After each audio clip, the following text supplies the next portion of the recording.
back, everyone. It's the Bourbon Judge. Happy end of the week.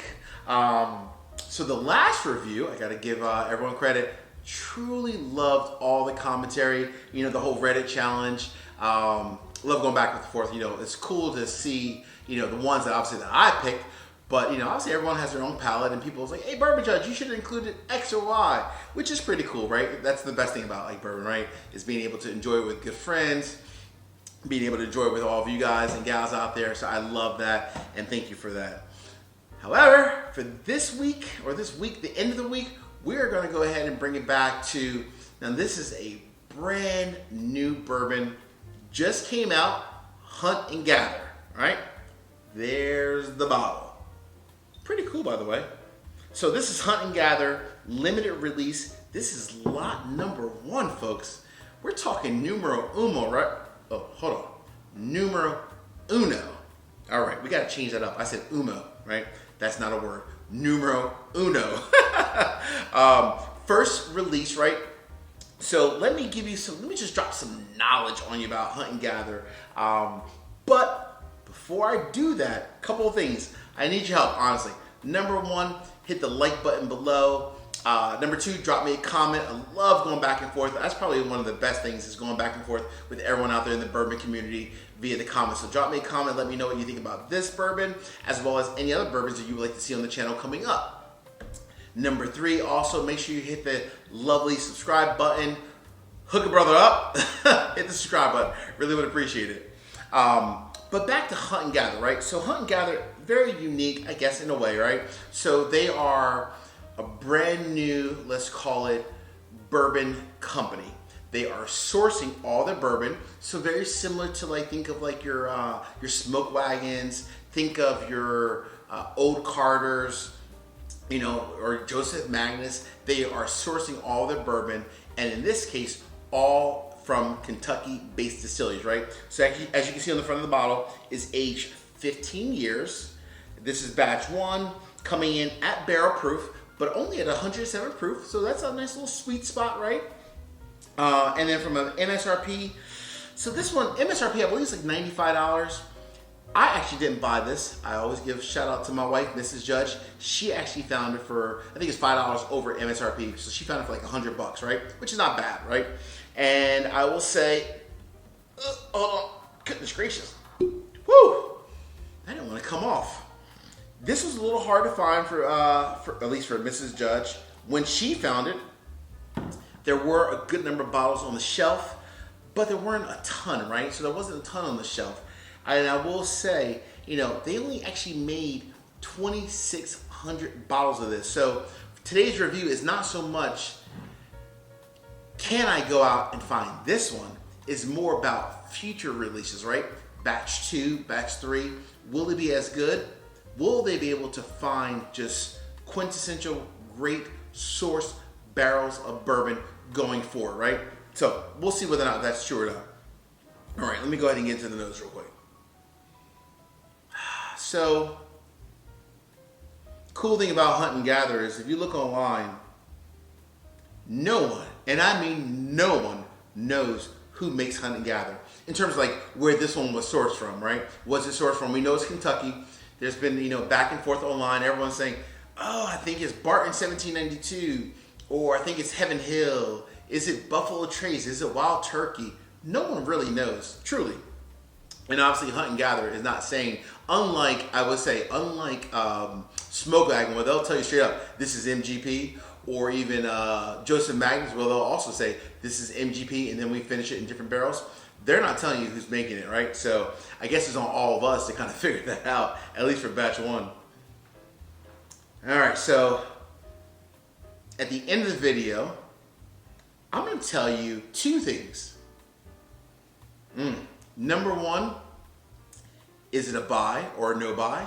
And number 2, which distillery do I think it is? Again, I do not have insider information, right? There's no Enron going on here. I don't have the inside trading information. I'm going to give you my best guess based off of this palette from this bourbon right here. All right, so from a nose standpoint, let's get to the color first and foremost.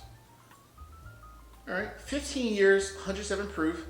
It's actually a really nice, traditional, deep dark oak brown, right? A very like golden oak brown. And from a nose standpoint, I'm not gonna lie. The nose is quite nice, actually. I can't lie on that one. The nose is pretty good. I mean, you're talking about a barrel-proof Kentucky bourbon.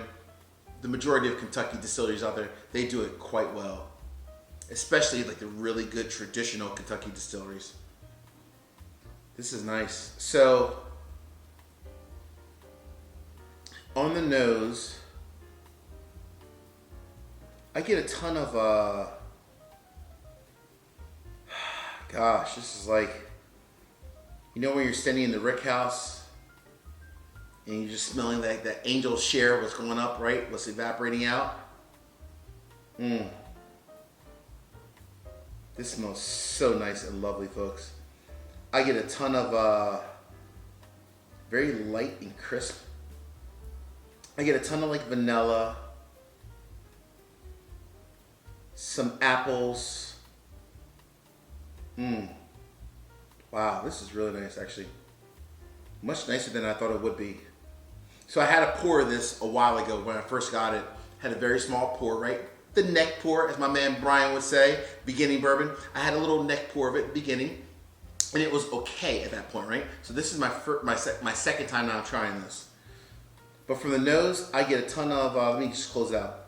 Ton of vanilla, some berries in there too, right? Some like blackberries, blueberries. Some apples, a little bit of pepper, some leather, but not a ton of like your caramels, your brown sugars. That's not there. This is more like on the light, elegant side, and oaky at the same time though.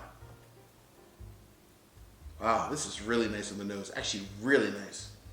All right, I've nosed this bad boy to death. It is time to get it in and sip it. As we say, cheers, salute. I appreciate everyone out there. Thank you to all my patrons as well. Appreciate everyone's support in the channel. We have a ton of fun going back and forth, kind of just laughing, talking about different bourbons, ones we like, ones we don't like, ones I should try on the channel, which ones maybe I don't want to try for certain reasons. But thank you for everyone who support the channel, patrons, and thanks for everyone out there who watch the videos and subscribe as well. I appreciate everyone. End of the week, it is time for a sip. Cheers.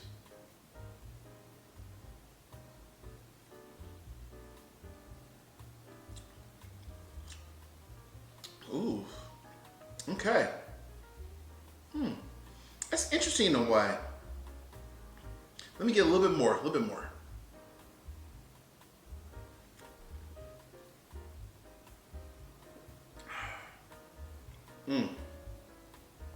Okay. So, the finish itself is unique. It's a very oak forward-based bourbon. That's first and foremost. I had in the nose a ton of like the berries, like the blueberries and blackberries. However, in the palate, that did not transfer through at all. This is a very oak forward-based bourbon. Lots of leather, a little bit of spice. The palate kind of goes here and then it slowly drops off. And I mean slowly drops off. So, there's two judgments or two questions that I need to answer for you. A, is it a buy? And B, which distillery do I think this comes from? I'm gonna go ahead and keep it real with you. This to me is a buy. Now I'm gonna tell you, it's close. This is actually probably like a good $85, $90, so it might be overpriced just by a little bit because they sourced it. But for a 15-year barrel-proof bourbon, this is actually really good.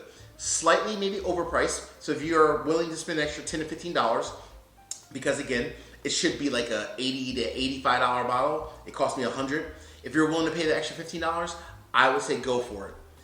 It's actually quite good because, for me, I love a traditional bourbon. And I like it that it's very smooth, very oak forward, but very just very chill, right? The thing about this one is that when I think about it from a distillery perspective, which one makes it, I would be shocked, and I could be wrong. I could be wrong, right? I don't know. No one, I guess, truly knows other than the folks from Hunt and Gather, and obviously the distillery folks as well, right? To me, there's no way this is Jim Beam. No way possible, right? Because Jim Beam products are traditionally very nutty. I didn't get any nuts in the nose or the palate. So you think about all the other ones, right? Your Buffalo Trace, it's not Buffalo Trace, I can tell you that much first and foremost. So to me, it's either Jim Beam, I'm sorry, not Jim Beam, it's either Heaven Hill or 1792. Between those two, and there are other distilleries, right, in Kentucky as well, right? Your Makers and Michter's, it's not either one of those as well, right? I can tell you that much. Between those two, to me, it has to be, and I mean it has to be, pause, one last sip.